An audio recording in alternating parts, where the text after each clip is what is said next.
बात करने के लिए लॉगिन करें www.astrotak.com। नमस्कार, बहुत स्वागत है आपका। आप देख रहे हैं चाल चक्र और मैं हूं आपके साथ शैलेंद्र पांडे।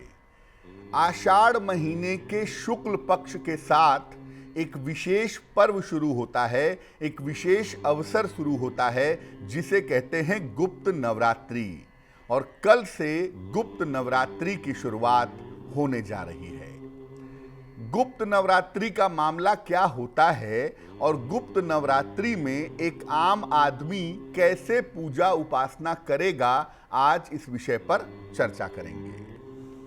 सबसे पहले ये जानते हैं कि गुप्त नवरात्रि क्या है और गुप्त नवरात्रि का महत्व क्या है। देखिए, सामान्यतः हम लोग वर्ष में पड़ने वाले 2 नवरात्रों के बारे में जानते हैं और 2 नवरात्रों का पालन करते हैं। एक होता है चैत्र नवरात्र, जिसको वासंतिक नवरात्र भी कहते हैं, और एक होता है आश्विन नवरात्रि, जिसको शारदीय नवरात्र कहते हैं। चैत्र नवरात्रि लगभग अप्रैल में आती है और जो शारदीय नवरात्र है, आश्विन नवरात्र है, वो लगभग अक्टूबर में आता है। लेकिन इसके अलावा 2 और नवरात्र भी हैं जिनमें विशेष कामनाओं की सिद्धि की जाती है। यानी साल में कुल मिलाकर 4 नवरात्र हो गए। 2 नवरात्र सामान्य नवरात्र जिनको हम जानते हैं, और 2 नवरात्र और भी होते हैं जिसमें विशेष कामनाओं की सिद्धि की जाती है। कम लोगों को इसका ज्ञान होने की वजह से या इसके छिपे होने की वजह से इसको गुप्त नवरात्र भी कहते हैं। वर्ष में 2 बार गुप्त नवरात्रि आती है। एक आती है माघ महीने के शुक्ल पक्ष में, लगभग जनवरी के महीने में, और एक नवरात्रि आती है आषाढ़ के शुक्ल पक्ष में, लगभग जुलाई के महीने में। इस प्रकार कुल मिलाकर साल में 4 नवरात्र होते हैं और ये चारों ही नवरात्रि ऋतु परिवर्तन के समय मनाए जाते हैं। जब मौसम में बड़े बदलाव होते हैं, उसी समय इन नवरात्रियों को मनाने का विधान बनाया गया है। महाकाल संहिता में और तमाम शाक्त ग्रंथों में इन चारों नवरात्रों का महत्व बताया गया है। और ये बताया गया है कि जो गुप्त नवरात्रि है, इसमें विशेष तरह की इच्छा की पूर्ति कर सकते हैं आप। कोई आपकी विशेष कामना है तो उसको पूर्ण कर सकते हैं, और किसी तरह की सिद्धि अगर प्राप्त करना चाहते हैं तो वो भी आप गुप्त नवरात्रि में कर सकते हैं। उसके लिए पूजा अनुष्ठान किया जा सकता है।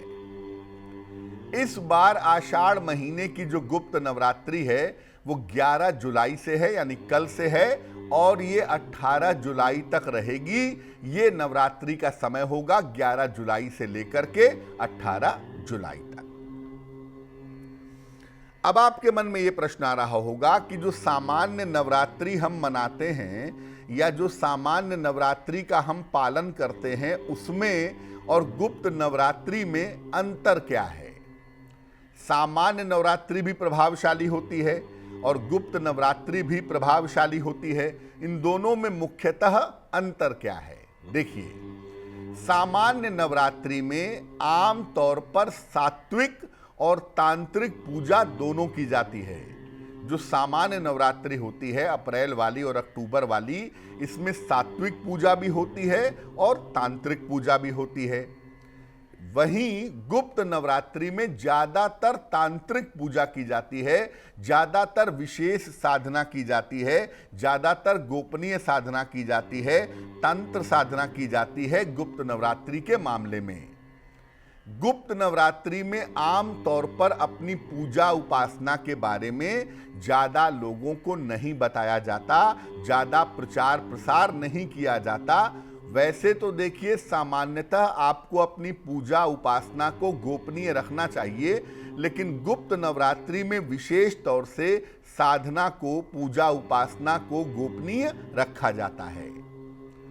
गुप्त नवरात्रि में पूजा और मनोकामना जितनी ज्यादा गोपनीय होगी, सफलता उतनी ही ज्यादा मिलेगी।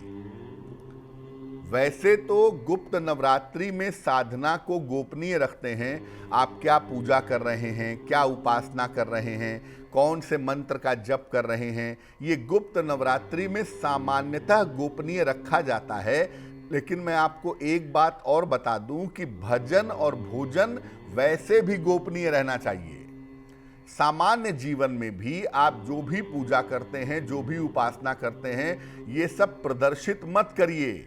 बहुत सारे लोग अपना चित्र डाल देते हैं सोशल मीडिया पे ध्यान करते हुए, पूजा करते हुए। ये पूजा की जो चीज़ है ना, पूजा उपासना बड़ी पर्सनल चीज़ है, आपके और आपके भगवान के संबंध के बारे में है। इस पर्सनल चीज़ को आप क्यों सोशल मीडिया पर डालते हैं, क्यों इसके बारे में लोगों को बताते हैं, ये उचित नहीं होता।